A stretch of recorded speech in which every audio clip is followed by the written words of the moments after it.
Hello. Prince residential senior secondary school की online क्लासों में आप सभी का स्वागत है। इससे पहले आपको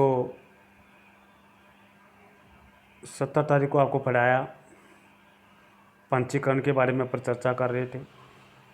अतः हम कह सकते हैं कि फर्म का पंजीयन अनिवार्य नहीं है, फिर भी पंजीयन करवाना ही उचित रहता है, ताकि भारतीय साझेदारी अधिनियम 1932 के अनुसार किसी फर्म के साझेदार फर्म को उस राज्य के रजिस्ट्रार के पास पंजीकरण करवा सकती है जिस राज्य में वह स्थित है। पंजीकरण करवाना भी जरूरी होता है। एक फर्म के पंजीकरण की प्रक्रिया निम्न प्रकार होती है कि पंजीकरण करवाते हैं तो कैसे करवाते हैं उसके बारे में अपन चर्चा कर रहे हैं। फर्म के रजिस्ट्रार के पास निर्धारित प्रपत्र लेके जाएंगे, आवेदन करना होगा। इस आवेदन में निम्न विवरण दिया गया है: फर्म का नाम, वह स्थान जहाँ फर्म स्थित है तथा वह स्थान जहाँ पर फर्म अपना व्यवसाय कर रही है, प्रत्येक साझेदार के फर्म में प्रवेश की तिथि और प्रवेश के साझेदारों के नाम, पते और साझेदार की अवधि ये दिया जाता है। दूसरा, इसमें इस आवेदन पर सभी साझेदार के हस्ताक्षर होते हैं। फर्म के रजिस्ट्रार के पास आवश्यक फीस जमा करवानी होती है और स्वीकृति के पश्चात रजिस्ट्रार फर्मों के रजिस्टर में प्रविष्ट कर देगा। तत्पश्चात पंजीयन पत्र जारी कर दिया जाता है। तो ये होता है पंजीकरण करवाना।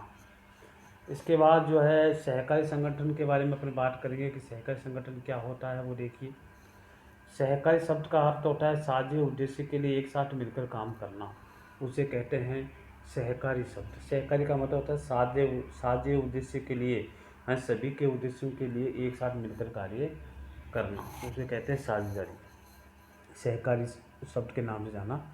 सहकारी समिति उन लोगों का स्वैच्छिक संगठन है जो सदस्यों के कल्याण के लिए एकजुट हुए हैं, अधिक लाभ के लालची मध्यस्थों के हाथों संभावित शोषण को ध्यान में रखते हुए अपने आर्थिक हितों की रक्षा के लिए प्रेरित होते हैं। एक सहकारी समिति अधिनियम 1912 के अंतर्गत पंजीकरण अनिवार्य जरूरी है।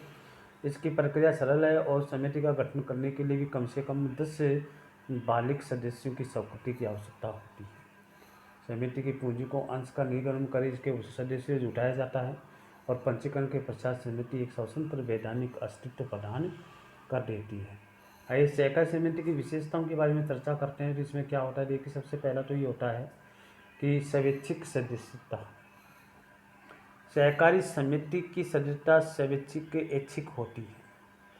कोई भी व्यक्ति किसी सहकारी समिति में स्वेच्छा से सम्मिलित हो सकता है अथवा उसे छोड़ सकता है, और किसी समिति में सम्मिलित होने अथवा उसे छोड़ने के लिए वह बाध्य नहीं होता है।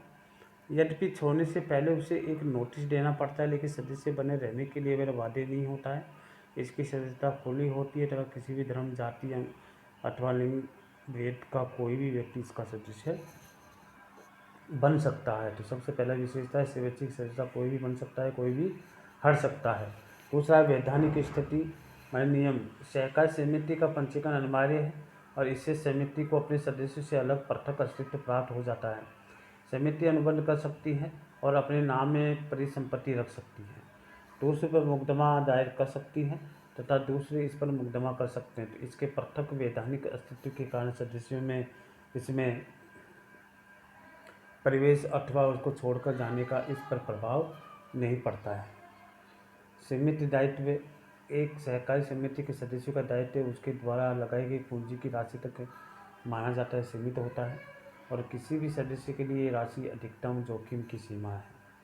नियंत्रण। किसी भी सहकारी समिति में निर्णय लेने की शक्ति उसकी निर्वाचित प्रबंध कमेटी के हाथों में होती है और सदस्यों के पास वोट का अधिकार होता है, जिससे उन्हें प्रबंध समिति के सदस्यों को चुनने का अवसर मिलता है तथा सहकारी समिति का स्वरूप प्रजातांत्रिक रहता है। सेवा भाव। सहकारी समिति के उद्देश्य पारस्परिक सदस्य और कल्याण के मूल्य पर अधिक जोर देती है, इसलिए इसके कार्य में सेवा भाव सबसे ज़्यादा होता है। अगर सहकारी समिति को अधिक प्राप्त है तो उसे समिति के उप नियमों के अनुरूप सदस्यों में लाभांश के रूप में भी बांट दिया जाता है। अब ये तो थी उसकी लक्षण। गुण अब है इसके, तो अभी जो मैंने आपको पढ़ाया है वो थे इसके लक्षण। अब है गुण कि इसके गुण कौन कौन से हैं। तो देखिए, गुणों के बारे में हम चर्चा करेंगे। इसमें सहकार समिति के सदस्यों को अनेक लाभ होते हैं और सहकार समिति के कुछ लाभ हैं वो इस प्रकार। पहला, वोट की समानता रहती है। सहकार समिति एक व्यक्ति एक वोट के सिद्धांत पर कार्य करता है और सदस्य द्वारा लगाई गई पूंजी की राशि से प्रभावित हुए बिना प्रत्येक सदस्य को वोट देने का समान अधिकार प्राप्त है। सीमित दायित्व, सहकार समिति के सदस्यों का दायित्व उसके द्वारा लगाई गई पूंजी तक ही सीमित होता है। उसकी निजी संपत्तियों को व्यवसाय के ऋणों को चुकाने के उपयोग में नहीं लाया जा सकता। स्थायित्व में सदस्यों की मृत्यु, दिवालिया होना अथवा पागलपन सहकार समिति की निरंतरता को प्रभावित नहीं करता। समिति इसलिए संस्था में आए परिवर्तन के प्रभावित हुए बिना कार्य करती है। वित्त देयता प्राचलन भी होता है। पराचलन, सदस्य समिति को साधारणतः अवैतनिक सेवाएं देता है। क्यों कि अवैतनिक सेवाएं देने से ध्यान मध्यस्थ की समाप्ति पर केंद्रित होता है। इससे लागत में कमी आती है और अधिकांश ग्राहक समिति के सदस्य भी होते हैं, इसलिए डूबते ऋणों का जोखिम बहुत कम होता है। तो देखिए, आपके जो बताया गया है कि मित व्ययी प्राचलन होता है, तो गुण के बारे में अपन चर्चा कर रहे हैं। नीचे जो बॉक्स दिया गया है उस बॉक्स में देखिए क्या है। प्राइस वाटर हाउस कूपर्स पूर्व में एक साझेदारी फर्म थी, आज अनेक कंपनियों का उद्गम साझेदारी में है। विश्व के शीर्ष लेखांकन फर्म या प्राइस वाटर हाउस कूपर्स को 1998 में प्राइस वाटर हाउस एक कूपर्स एंड लीब्रेड 2 कंपनियों को मिलाकर बनाया गया था। प्रत्येक का इतिहास 150 साल पुराना है तथा 1900 शताब्दी में ग्रेट ब्रिटेन से जुड़ा हुआ है। 1850 में सैमुअल लोवेल प्राइस से लंदन में लेखांकन व्यवसाय स्थापित किया। 1865 में विलियम और होली लैंड और एडविन वाटर हाउस के साथ मिलकर अपनी साझेदारी फर्म बनाई।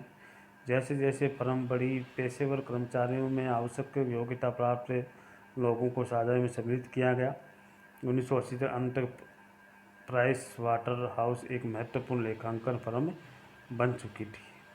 तो देखिए, आज की क्लास में आपको जो पढ़ाया गया है वो उसके गुण, उनके लक्षण, साझेदारी के गुण, सहकारी समिति के गुण और लक्षणों के बारे में अपन चर्चा की है। इससे पहले जो आपको सहकारी संगठन के बारे में आपको पढ़ा दिया गया है और उससे पहले जो है पंजीकरण के बारे में अपन चर्चा की है। अगर किसी विद्यार्थी को अगर कुछ समझ में नहीं आया है तो वो विद्यार्थी जो है फ़ोन करके या व्हाट्सएप के माध्यम से जो है मेरे से पूछ सकता है। कोई चीज़ समझ में नहीं आए तो मैं उसको आराम से समझा सकता हूँ। तो व्हाट्सएप के माध्यम से तो जो 11वीं क्लास के विद्यार्थी, कॉमर्स के विद्यार्थी हैं, वो किताब लेकर के लेसन को पढ़ें जो आप मैं लेसन पढ़ा रहा हूँ। तीसरा लेसन जो भी चल रहा है आपका, दूसरा लेसन जो भी चल रहा है, और उस लेसन को पढ़ें जो मैं आपको वीडियो बना के भेज रहा हूँ। उस वीडियो को अच्छी तरह से सुने ताकि आपके जो भी समस्या है वो अपने आप दूर हो जाएगी। फिर भी कोई समस्या है तो वो मेरे से संपर्क कर सकते हैं ताकि आपकी किसी प्रकार की समस्या है उस समस्या का समाधान हो सके। इसलिए आज मैंने आपको यही पढ़ाया है और आने वाली जो क्लास में जो है आगे के बारे में पढ़ाया जाएगा। गुण और हैं, सहकारी समिति के गुण और भी हैं, उनके बारे में चर्चा करेंगे। तो आज की क्लास में इतना ही है। जब तक के लिए जय हिंद।